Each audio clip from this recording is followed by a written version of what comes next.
السلام علیکم ورحمۃ اللہ تعالی وبرکاتہ۔ الحمد للہ رب العالمین والعاقبۃ للمتقین والصلاة والسلام علی سید المرسلین وعلی آلہ واصحابہ الکریم اما بعد۔ اعوذ باللہ من الشیطان الرجیم، بسم اللہ الرحمن الرحیم۔ قال اللہ تبارک و تعالی فی القرآن المجید والفرقان الحمید، یوم ترجف الراجفہ تتبعها الرادفہ، صدق اللہ العظیم وصدق رسولہ النبی الامین المکین الکریم، ونحن علی ذلک لمن الشاہدین والشاکرین والحمد للہ رب العالمین۔ آئیے جن آیتوں کو میں نے تلاوت کیا ہے اس کے متعلق کچھ عرض اور معروض سے قبل جو ہے، سب سے پہلے نبی پاک صلی اللہ تعالی علیہ وسلم کی بارگاہ اقدس میں محبت و خلوص کے ساتھ درود و سلام کا تحفہ پیش کریں۔ پڑھیے بآواز بلند، اللہم صلی علی سیدنا شفیعنا حبیبنا و مولانا محمد بارک وسلم، صلاۃ و سلام علیک یا حبیبی یا رسول اللہ صلی اللہ تعالی علیہ وسلم۔ اسے قبل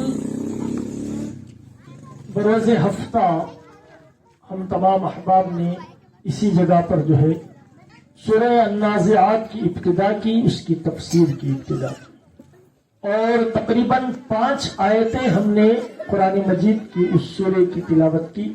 آج ہمیں جو تلاوت کرنا ہے وہ 6 آیت کریمہ سے تلاوت کرنا ہے۔ آپ یہ ذمہ داری اٹھائیں، یہ جو نوجوان بڑی محنت و مشقت کے ساتھ اس جگہ سے آ کر اس جگہ پر جو ہے درس قرآن کی محفل قائم کرنے کی کوشش کر رہے ہیں، نہ اس میں کوئی ان کا مفاد ہے نہ ان کا کوئی فائدہ ہے۔ ایسا نہیں کہ یہ محفل قائم ہو جائے گی تو ان کو کہیں سے فنڈ آنے والا ہے، ان کو کوئی پیسہ دینے والا ہے۔ یہ محفلیں جو قائم کی جا رہی ہے صرف اس کا مقصد یہ ہے کہ آپ تک جو ہے قرآن کی نورانیت کو پہنچانا ہے اور اس قرآن کے ذریعے آپ کے دلوں میں ایمان کو تازہ کرنا ہے۔ اگر محفل قائم کرنے کے باوجود آپ لوگ تشریف نہ لائیں اس محفل میں تو پھر وہ مقصد جو مقصد لے کر یہ نوجوان چل رہے ہیں وہ مقصد حاصل نہیں ہو سکتا۔ یہاں اس محلے کے اندر تو بچے بڑی شاندار انداز میں بیٹھے ہوئے ہیں، لیکن جو کرسیاں جو ہے بچوں سے بھری ہوئی ہیں، دل کرتا ہے کہ وہ بڑے بھی ہمارے آ کر اس مجلس میں بیٹھ جاتے تو یقیناً جو ہے ان کے لیے بہت بڑے فوائد حاصل ہوتے۔ درود پاک پر ایک مرتبہ اللہم صلی علی سیدنا شفیعنا حبیبنا مولانا محمد بارک وسلم، صلاۃ و سلام علیک یا حبیبی یا رسول اللہ صلی اللہ علیہ وسلم۔ ہر چیز کو پاک کرنے کا ایک طریقہ ہوتا ہے۔ کپڑے ہمارے گندے ہو جائیں تو پاک کرنے کے لیے پانی ہے کہ کوئی بھی چیز اگر ناپاک ہو جاتی ہے، اس پر کوئی داغ وغیرہ لگ جاتی ہے تو آج لوگ الگ الگ قسم سے اس کو پاک کرنے کی کوشش بھی کرتے ہیں، لیکن اللہ کے رسول صلی اللہ تعالی علیہ وسلم نے ارشاد فرمایا کہ اگر مومن کے دل پر گناہوں کا زنگ لگ جائے تو اس کے پاک کرنے کا طریقہ صرف یہ ہے کہ وہ مجھ پر درود پڑے، اس کا دل صاف ہو جائے گا۔ لہذا درود کی کثرت کیا کریں، درود کی جو ہے کثرت کیا کریں۔ جب درود پاک پڑھنے کے لیے کہا جائے تو اس میں آپ ہرگز سستی اور کاہلی نہ کریں، کیونکہ یہی ہماری نعمت ہے۔ میں نے کہا ہم نے جو پچھلی مرتبہ محفل میں قرآن مجید کی تلاوت کی تھی اور اس کی تفسیر 5 آیتوں کی تھی، اس کے بعد والی آیت رب تبارک و تعالیٰ ارشاد فرماتا ہے یوم ترجف الراجفہ، کہ جس دن تھر تھرانے والی تھر تھرائے گی۔ آیت کریمہ کا مطلب کیا ہے؟ جس دن تھر تھرانے والی تھر تھرائے گی۔ تھر تھرانا سے مراد کیا ہے؟ اللہ تبارک و تعالیٰ نے ایک فرشتہ پیدا فرمایا جن کا نام اسرافیل علیہ السلام ہے۔ کیا نام ہے ان کا؟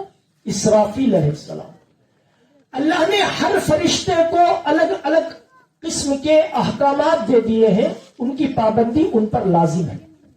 جیسے حضرت جبرائیل علیہ السلام کی کیا ڈیوٹی ہے کہ وہ اللہ کے نبی اور رسول تک جاتے ہیں اور اللہ کا پیغام پہنچاتے ہیں، لیکن یہ ان کی ڈیوٹی ہے۔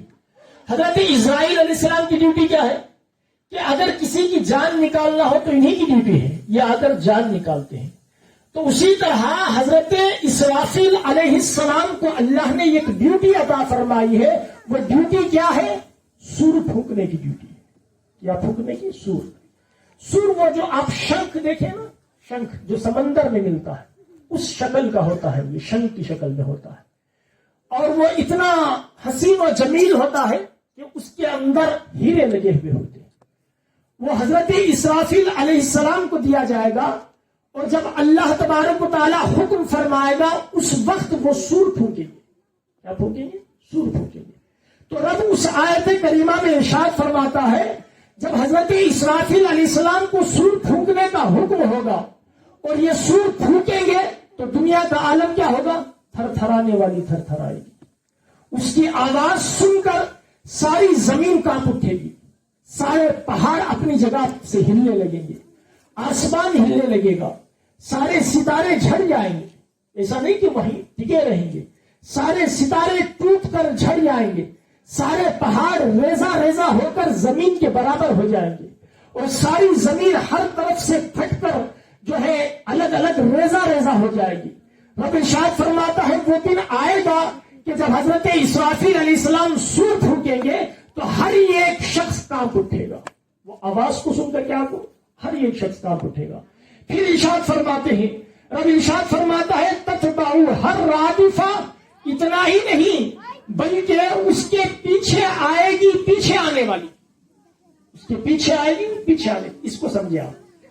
حضرت اسرافیل علیہ السلام کو جو ڈیوٹی دی گئی سور پھونکنے کی وہ ایک مرتبہ نہیں 2 مرتبہ. کتنی مرتبہ؟ 2 مرتبہ.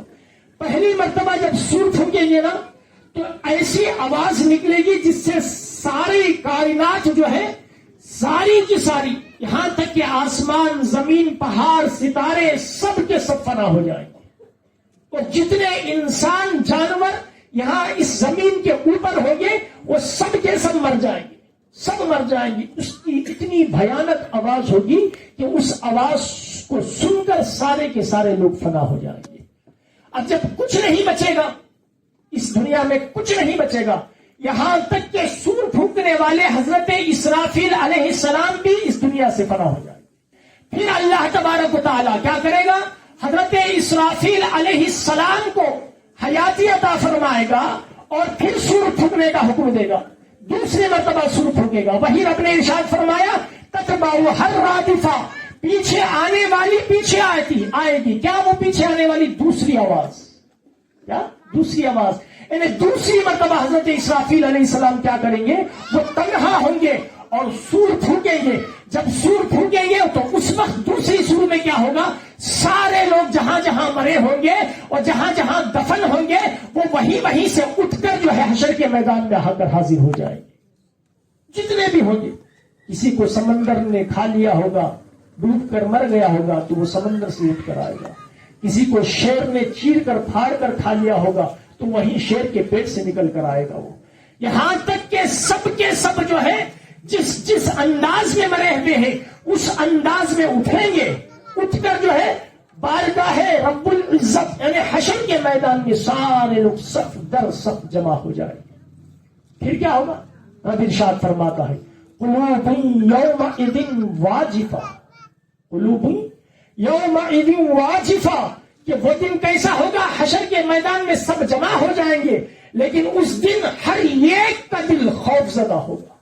قلوب کیا ہے؟ قلب کی جمع ہے. قلب کا معنی دل ہوتا ہے. قلوب جمع بہت سارے دل.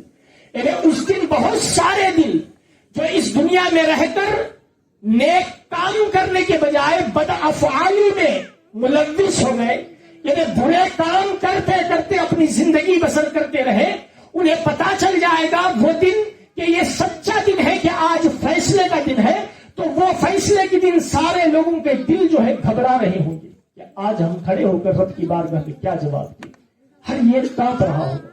پھر اب ارشاد فرماتا ہے ابصارها خاشعہ، ان کے آنکھیں شرم کے مارے نیچے جھکی ہوئی گی، اوپر اٹھنے کی طاقت نہیں ہوگی. ہوتا نا بھائی، اگر آپ بیٹا غلطی کر دے، کوئی باپ کو پتا چل جائے اور باپ کے سامنے اس کو حاضر لایا جائے، باپ کہے تو نے فلاں کام ایسا کیا، غلط کام کیا، تو نے چوری کیا، تو بیٹا کیا کرتا ہے؟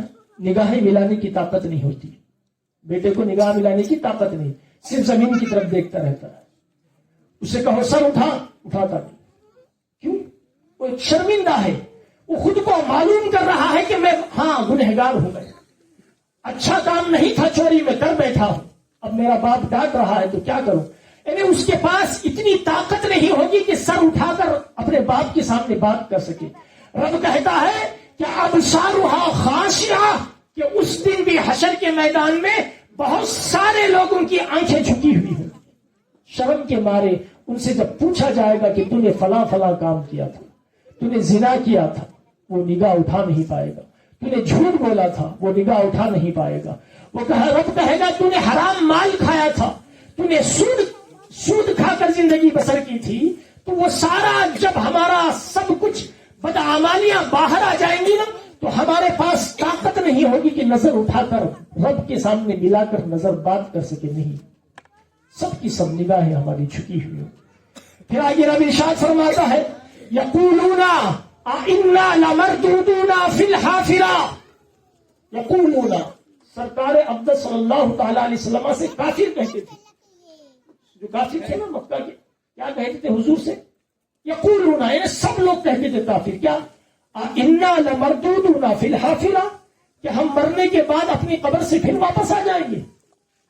وہ ہوتا نا طنز کے لہجے میں کہتے تھے, یہ نہیں ہو سکتا. کیا نہیں ہو سکتا؟ کافر کہتے تھے یہ نہیں ہو سکتا. یہ کیسے ہو سکتا ہے؟ ان کو اس بات پر گھمنڈ تھا.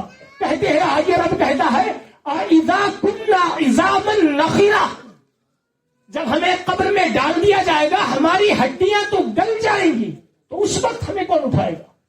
کون کہتے تھے یہ؟ کافر کہتے تھے. کس کی بارگاہ میں؟ اللہ کے رسول صلی اللہ تعالی علیہ وسلم جب تبلیغ کرتے نا, یہ کوئی بات بتاتے. کیا بات بتاتے؟ کہ تم ڈرو, اللہ کا خوف پیدا کرو, کہ تمہیں جب مرنے کے بعد اٹھایا جائے گا تو حساب کے دن جمع کیا جائے گا. تو یہ کہتے تھے ایسا ہوگا ہی نہیں. کافر کیا کہتے تھے؟ ایسا ہوگا ہی نہیں, اٹھایا ہی نہیں جا سکتا, کیونکہ قبر میں تو ہماری ہڈیاں گل جائیں گے, ہم اٹھ نہیں سکتے. یہ مذاق کے طور پر کہتے تھے. پھر کہتے ہیں کہ کافر اللہ کے رسول کو کیا کہتے تھے؟ قالوا تلک اذن کرۃ خاسرہ. اگر ایسا ہے کہ ہم اٹھا لیے جائیں واپس تو پھر ہم نقصان میں ہیں. کافر کیا کہتے تھے؟ ہم تو برے اعمال کر رہے ہیں, ہم نقصان میں رہیں گے, ایسا ہو ہی نہیں سکتا, ایسا ہو ہی نہیں سکتا. پھر اللہ کے رسول صلی اللہ تعالی علیہ وسلم کیا کرتے؟ رنجیدہ ہو جاتے تھے. یعنی میں آپ کو کوئی اچھی بات بتاؤں, مجھے آپ گالی دیں, مجھے تکلیف ہوگی کہ نہیں؟ ہوگی کہ نہیں؟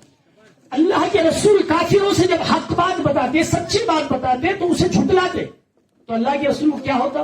تکلیف پہنچتی, دل کو چوٹ پہنچتی. جب چوٹ پہنچی نا تو رب نے ارشاد فرمایا ہے حبیب گھبرانے کی ضرورت نہیں ہے, گھبرانے کی ضرورت نہیں ہے. رب ارشاد فرماتا ہے فَإِنَّمَا هِيَ زَجْرَةٌ وَاحِدَةٌ, یہ جو سور پھونکا جائے گا نا, یہ بہت بڑی مدت نہیں, ایسا نہیں کہ سال لگ جائیں گے. آپ یہ ایک لفظ زجرہ جانتے ہیں؟ زجرہ عربی میں کسے کہتے ہیں؟ بیل کو کہتے ہیں. کسے کہتے ہیں؟ بیل. اسکول میں بیل دیکھیں آپ, گھنٹی کتنی دیر بجتی ہے؟ ٹن ٹن ٹن مارے ختم ہو گئی. رب زجرہ کا لفظ لایا ہے, یعنی یہ گھنٹی ہے, یہ کتنی دیر رہے گی؟ بس آواز آئی چلے گئی, سب فنا ہو جائیں گے. کیا ہو جائیں گے؟ سب فنا ہو جائیں گے. اے حبیب یہ ایسی گھنٹی ہے کہ جب بجے گی یہ گھنٹی نا تو سب کے سب فنا ہو جائیں گی. یہ زمین, یہ آسمان, یہ انسان, یہ جانور, یہ شجر, یہ حجر, یہ درخت, سب کچھ فنا ہو جائیں گے, سب کچھ ختم ہو جائے گا. اللہ کے رسول صلی اللہ تعالی علیہ وسلم سن رہے ہیں. پھر اب ارشاد فرماتا ہے فَإِذَا هُمْ بِالسَّاهِرَةِ, تو پھر وہ آواز جیسے ہی گھنٹی کی بند ہوگی, یہ سارے کے سارے لوگ کھلے میدان میں آ جائیں گے. حشر کا میدان ہوگا. کیسا میدان؟ حشر کا میدان آ جائیں گے. لیکن یہ بات کا انکار کرتے ہیں کافر.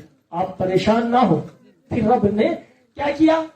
اللہ کے رسول صلی اللہ تعالی علیہ وسلم کو تسلی دینے کے لیے ایک واقعہ سنایا. کیا واقعہ سنایا؟ اب آگے آپ سنیں گے. جیسے ہوتا نا بھائی, میں آپ سے کہوں کہ فلاں مجھے ایسا کہتا ہے ویسا کہتا ہے, آپ تسلی دینے کے لیے کیا کہیں گے؟ حضرت یہ تو حتاج حضرت ان کا چھوڑو. تسلی دینے کے لیے ایک بات کہہ دیتے, یہ تو برا بولنے والے بولتے رہتے, ہمارا ہاتھ دیکھیے. رب کا انداز دیکھیے. اللہ کے رسول صلی اللہ تعالی علیہ وسلم کو جب ٹھیس پہنچی نا, تکلیف ہوئی نا دل میں, کافر جب انکار کر رہے تھے، رب ارشاد فرماتا ہے حبیب حل اتاک حدیث موسیٰ، کیا آپ کے پاس موسیٰ کی خبر نہ آئی؟ موسیٰ کی بات کیا آپ کو معلوم نہیں ہوئی؟ یعنی اب واقعہ بیان فرما رہا رب، یہ آپ کے ساتھ نہیں حبیب، یہ آپ کے ساتھ نہیں، یہ میرے کلیم کے ساتھ بھی ہو چکا ہے۔ کیا ہو چکا ہے؟ آپ پریشان نہ ہو، آپ سے پہلے جو نبی آئے تھے کلیم اللہ جسے کہتے ہیں حضرت موسیٰ علیہ السلام کو، ان کے ساتھ بھی ہو چکا ہے۔ آپ تکلیف نہ اٹھائیں، اگر یہ انکار کرتے ہیں تو انکار کرنے دیں۔ کیوں؟ کیونکہ اس سے پہلے موسیٰ کے ساتھ بھی ہو چکا ہے۔ کیا ہوا ہے؟ رب ارشاد فرماتا ہے اذ ناداہ ربہ بالوادی المقدس طویٰ، کہ یہ جب چل رہے تھے کہاں؟ طویٰ کے جنگل میں، پاک جنگل میں چل رہے تھے تو اللہ نے انہیں ندا فرمائی۔ ایک جنگل ہے، اس کا نام کیا ہے؟ طویٰ۔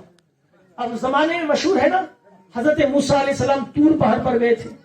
یہ طور پہاڑ طویٰ جنگل کے قریب میں ہے۔ حضرت موسیٰ علیہ السلام طویٰ جنگل میں تھے تو اس وقت اللہ نے ان کو ندا فرمائی۔ کیا ندا فرمائی؟ یہ بہت بڑی تبلیغ کی ذمہ داری عطا فرمائی اللہ تبارک و تعالیٰ نے حضرت موسیٰ علیہ السلام کو۔ رب خود ارشاد فرماتا ہے آگے، کیا ندا فرمائی؟ اذهب الى فرعون انه طغى، اے موسیٰ تم فرعون کے پاس جاؤ۔ کس کے پاس جاؤ؟ فرعون کے پاس جاؤ۔ انه طغى، بے شک وہ سرکش ہو چکا ہے۔ کیا ہو چکا ہے؟ سرکش ہو چکا ہے، نافرمانی کر رہا ہے۔ کیا خدا ہونے کا دعویٰ کر بیٹھا کہ نہیں؟ فرعون کیا کہتا تھا؟ خدا میں ہوں۔ کس وجہ سے؟ اسے تکبر تھا۔ کس پر؟ فوج پر تکبر تھا، اپنے مال پر تکبر تھا، اپنے تخت پر تکبر تھا، اسے اپنی کرسی پر تکبر تھا، اپنے اسے جلال پر تکبر تھا۔ یہ تکبر اسے اتنی دور لے گیا کہ لوگوں سے کہنے لگا کہ تمہارا خدا کوئی اور نہیں، میں تمہارا خدا ہوں معاذ اللہ۔ جب اس نے یہ کہا نا تو اللہ نے تبلیغ کی دعوت دی۔ حضرت موسیٰ علیہ السلام کو کہا اے موسیٰ تم فرعون کے پاس جاؤ، جا کر کیا کرنا؟ جا کر کہنا اس سے فَقُلْ هَلْ لَكَ إِلَىٰ أَن تَزَكَّىٰ، تم جا کر کہنا کہ اے فرعون میں تیرے لیے، تو اگر راغب ہو جائے اس چیز پر کہ تو پاکیزہ ہونا چاہتا ہے تو میں تجھے پاک کر دیتا ہوں۔ کیا کر دیتا ہوں؟ اللہ کی جانب سے پاک کر دیتا ہوں۔ اگر تو رغبت رکھتا ہے تو پاک کر دیتا ہوں۔ دعوت دی۔ یہ دین کی دعوت جو ہے نا آج زمانے بھر میں جو دی جا رہی ہے، یہ نبیوں کی سنت ہے، جو آج اکٹھا کر کے آپ لوگوں کو تھوڑی دیر تکلیف تو محسوس ہو رہی ہوگی کہ یہ بار بار ہمیں ہفتہ ہفتہ جمع کیا جا رہا ہے، یہ ہماری اور آپ کی بھلائی کے لیے ہے۔ لیکن انسان بھول جاتا ہے، اللہ اور اس کے رسول کو بھول جاتا ہے۔ بار بار اس کو جب یاد دلایا جانا تو وہ گناہوں سے بچا رہتا ہے۔ اگر انسان کو آزاد چھوڑ دیا جائے نا تو پھر شیطان اسے اپنے چنگل میں لے کر گناہوں کی طرف لے کر جاتا ہے۔ تو اتنے گناہ کرا بیٹھتا ہے، اتنے گناہ کر بیٹھتا ہے انسان، پھر اپنے آپ کو وہ خدا تصور کرنے لگتا ہے۔ فرعون نے وہی کیا، ایسا آزاد ہو گیا، اللہ نے اسے حکومت دی تو خدا سمجھ بیٹھا اپنے آپ کو۔ تو پھر حضرت موسیٰ علیہ السلام سے کہا اے موسیٰ تم جا کر اسے دین کی دعوت دو۔ اور حضرت موسیٰ علیہ السلام کیا کیے؟ اس کے پاس جانے کا حکم ہوا۔ دوسرا یہ وَأَهْدِيَكَ إِلَىٰ رَبِّكَ فَتَخْشَىٰ، کہ میں تجھے وہ راستہ دکھاؤں تیرے رب کا جسے تو پا کر اللہ سے ڈرنے لگے۔ اللہ کا خوف کب انسان کے دل میں آتا ہے؟ جب سیدھا راستہ ملتا ہے نا تب اسے خوف خدا کا پا جاتا ہے۔ اور اگر سیدھا راستہ نہ ملے تو پھر اللہ کا خوف دلوں میں نہیں آتا۔ تو اس لیے دو باتیں بتائی، اگر تو پاک ہونا چاہتا ہے تو میں پاک کر دوں گا میرے رب کی جانب سے، اگر تو راستے کی طرف راغبت رکھتا ہے، صحیح راستے کی طرف، تو وہ میں تجھے راستہ تیرے رب کی طرف دکھاتا ہوں۔ یہ دو چیزیں۔ پھر اب ارشاد فرماتا ہے کیا کیا؟ گئے حضرت موسیٰ علیہ السلام فرعون کے پاس گئے، اللہ کا حکم تھا، گئے سفر کر کے۔ جانے کے بعد کیا کیا؟ فَأَرَاهُ الْآيَةَ الْكُبْرَىٰ، فرعون کو بڑی بڑی نشانیاں دکھائی۔ کبرا کا معنی کیا ہوتا ہے؟ بڑا۔ آیت کا معنی نشانی، بڑی نشانیاں دکھائی۔ کون سی نشانی دکھائی؟ ایک، حضرت موسیٰ علیہ السلام جب اپنے بغل میں ہاتھ رکھتے نا، وہاں سے نکالتے ہاتھ تو وہ سورج سے زیادہ چمکنے لگتا، سورج سے زیادہ چمکنے لگتا۔ اس کی چمک ایسی کہ اس پر آنکھ نہیں ٹھہرتی تھی۔ یہ ان کا معجزہ تھا. تو انہوں نے حضرت موسیٰ علیہ السلام نے فرعون کے پاس جا کر جو ہے اپنا ہاتھ بغل کے اندر ڈالا اور اس کو نکالا, اور جب چمکدار پایا فرعون نے دیکھا تو فرعون کہنے لگا یہ تو جادو ہے. کیا کہنے لگا فرعون؟ یہ تو جادو ہے. اسے یہ معلوم نہیں تھا یہ کہ اللہ کے نبی ہیں, اللہ کی جانب سے انہیں معجزہ دیا گیا ہے. کیا دیا گیا ہے؟ معجزہ دیا گیا ہے. لیکن یہ تو کیا کہنے لگا یہ تو جادو ہے, یہ ہر کوئی جادوگر کر سکتا ہے. پھر حضرت موسیٰ علیہ السلام نے کیا کیا؟ حضرت موسیٰ علیہ السلام کے پاس عصا تھا, چھڑی, وہ ٹیک کر چلتے تھے نا, وہ چھڑی تھی, اسی کے ذریعے جانور چراتے تھے, آپ پتے توڑتے تھے. وہ چھڑی آپ نے ڈال دی زمین پر. جب زمین پر ڈالی نا آپ وہ چھڑی, تو وہ چھڑی حضدہ بن گیا. کیا بن گیا؟ حضدہ بن گیا. اب وہ دیکھا فرعون دیکھنے کے بعد کہنے لگا یہ تو عام جادو ہے, یہ میرے جادوگر بھی کر سکتے ہیں, یہ بھی جادو ہے. حضرت موسیٰ علیہ السلام جو ہے اس کو جادو نہیں بلکہ اللہ کی جانب سے معجزہ دکھا رہے تھے, وہ اس کو جادو سمجھ رہا تھا. لیکن رب ارشاد فرماتے ہیں انہوں نے نشانی تو دکھائی, فَكَذَّبَ وَعَصَىٰ, لیکن فرعون نے کیا کیا؟ اس کو جادو کہہ کر جھٹلا دیا. اللہ کی نشانی کو جادو کہہ کر کیا کر دیا؟ جھٹلا دیا. وَعَصَىٰ, اور حضرت موسیٰ علیہ السلام کی بھی اور اللہ کی بھی نافرمانی کرنا شروع کر دیا. تو پھر حضرت موسیٰ کے ساتھ اور کیا کرنے لگا؟ ثُمَّ أَدْبَرَ يَسْعَىٰ, حضرت موسیٰ کو پیٹھ دکھانے لگا اور مقابلت کی دعوت دی کہ آؤ, اگر تمہارے اندر ہمت ہے تو مقابلہ کرتے ہیں, میں اپنے جادوگر بلاتا ہوں, تم اپنے جادوگر بلاؤ. تو اس نے کیا کیا؟ بہت سارے جادوگر بلا لیے.